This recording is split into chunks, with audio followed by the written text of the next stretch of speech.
I've made a homework grid for a week.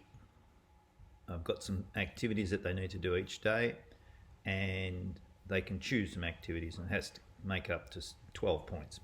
So I've already made that. So I'm going to go into my Google Classroom, 2018 Classroom, because it's got students in there. And then we were going to go to classwork, and then we're going to create an assignment.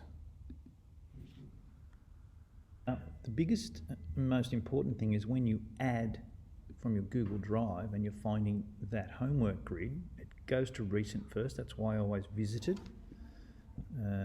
And here's my homework grid. So I'll add that in. And the other trick is to not that they can view the file, you want them to make a copy for each student. And then we can start the whole process of feedback loop. This is the assignment that I've set up. I've got my homework grid and I've made a copy for each student. I've called it week 1, term 2, and I've put a little bit of a message in there.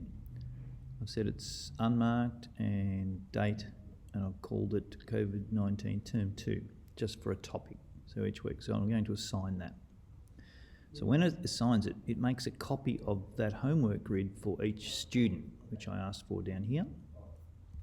So if I go into now, there's the new assignment, and if I go into CEO Train 05,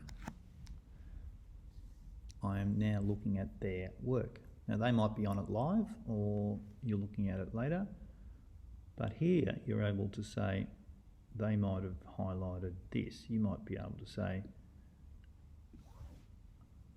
you can put a comment and you say, what was the story all about, or something, depending on what you are working on, until we make a comment. So that comment actually sits on the doc. So you can ask some questions about their work, whatever they happen to be doing, or you can send a private comment that doesn't stay on their work. So you can use that to post. Now you'll notice that it's popped out a new window here. There's my class, so I can go back and I can look at others. But what does that look like from the student side? So if I go to the students, here's my homework grid with all my instructions. And in here I can say, right, I've spent 30 minutes on this today.